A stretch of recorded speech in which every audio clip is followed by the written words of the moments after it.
Hello friend, apex bank में भर्ती निकली हुई है जिसके संबंध में आप लोगों को जानकारी दी जाएगी। 16/9/2023 को अभी प्रेस विज्ञप्ति हुई जिसके तहत जो है विज्ञापन जारी किया गया है।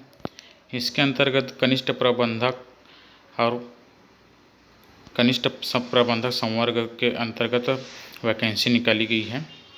आप लोग देख सकते हैं, एक पोस्ट है कनिष्ठ प्रबंधक आईटी प्रोग्रामर के पद पर और कनिष्ठ प्रबंधक कंस्ट्रक्शन मेंटेनेंस के पद पर एक पोस्ट रिक्त है।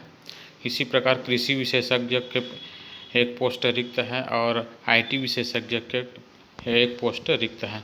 इसी प्रकार अन्य जिलों में देखा जाए तो जिला सहकारी केंद्रीय बैंक में पदों की संख्या है। उप प्रबंधक उप यंत्री के पोस्ट रायपुर में एक रिक्त है और बिलासपुर में भी एक पोस्ट रिक्त है। इसी प्रकार जो है उप प्रबंधक प्रोग्रामर के पोस्ट रायपुर में कुल 4 पोस्ट रिक्त है और दुर्ग में भी 4 पोस्ट रिक्त है। इसी प्रकार बिलासपुर में भी 3 पोस्ट रिक्त है और अंबिकापुर में 1 पोस्ट रिक्त है। सहायक प्रबंधक सहायक प्रोग्रामर के पोस्ट की बात की जाए तो 4 पोस्ट रायपुर में रिक्त है और 1 पोस्ट अंबिकापुर में। आप लोग इसका वेतनमान निर्धारण देख सकते हैं, यहाँ पे दी गई है। रिक्त पदों की संख्या अंतिम परिवर्तनीय है। बैंक अपनी आवश्यकता अनुसार रिक्त पदों की कमी या वृद्धि कर सकती हैं। इसमें कमी या वृद्धि हो सकता है बाद में भी। ठीक है, भर्ती की पात्रता एवं शर्तें की बात की गई है। इसमें माननीय उच्चतम न्यायालय के निर्णय अनुसार पंजीयक सहकारी संस्थाएं छत्तीसगढ़ द्वारा जारी परिपत्र क्रमांक में परिपालन को उक्त बैंकों को आरक्षण लागू नहीं है। ठीक है, इसमें शैक्षणिक योग्यता के बारे में बताई गई है।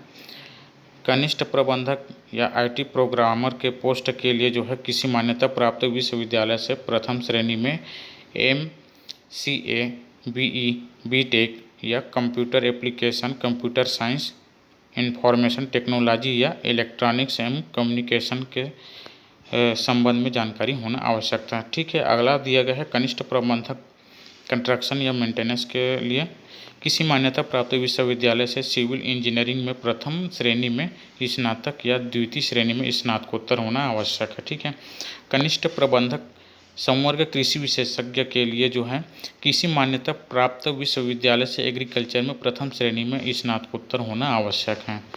ठीक है, और अगला है कनिष्ठ प्रबंधक संवर्ग आईटी विशेषज्ञ के लिए जो है किसी मान्यता प्राप्त विश्वविद्यालय से प्रथम श्रेणी में MCA, BE, BTech या कंप्यूटर साइंस, इंफॉर्मेशन टेक्नोलॉजी या इलेक्ट्रॉनिक्स एवं कम्युनिकेशन की योग्यता होना आवश्यक है। उप प्रबंधक प्रोग्रामर के लिए जो है किसी मान्यता प्राप्त विश्वविद्यालय से प्रथम श्रेणी में MCA, BE, BTech, computer science या इंफॉर्मेशन टेक्नोलॉजी या इलेक्ट्रॉनिक्स एवं कम्युनिकेशन की पोस्ट बोलता हूँ यार, आप लोगों को योग्य होना आवश्यक है। ठीक है, उप प्रबंधक या उप यंत्री के लिए जो है किसी मान्यता प्राप्त विश्वविद्यालय से सिविल इंजीनियरिंग में प्रथम श्रेणी में स्नातक या द्वितीय श्रेणी में स्नातकोत्तर होना आवश्यक है। ठीक है, सहायक प्रबंधक या प्रोग्रामर के रूप में इसमें जो है किसी मान्यता प्राप्त विश्वविद्यालय से 50% अंकों सहित MCA, BE या BTech, कंप्यूटर साइंस या इलेक्ट्रॉनिक्स एवं कम्युनिकेशन आदि की योग्यता होना आवश्यक है। ठीक है, इसमें वेतनमान बताए गए हैं। आईटी प्रोग्रामर के लिए 43,200 से 1,36,500 तक दी गई हैं L10। ठीक है, इस प्रकार आप लोग देख सकते हैं। इसमें आयु सीमा 21 वर्ष की आयु पूर्ण कर ली हो तथा 35 वर्ष से अधिक नहीं होना चाहिए। ठीक है, और अन्य महत्वपूर्ण शर्तों के बारे में यहाँ दी गई है, आप लोग पढ़ सकते हैं। व्यापम के वेबसाइट में जाकर पूरा डिटेल देख सकते हैं। ठीक है, मेरे द्वारा दी गई जानकारी आप लोगों को अच्छा लगा हो तो चैनल को लाइक, शेयर, सब्सक्राइब जरूर कीजिए।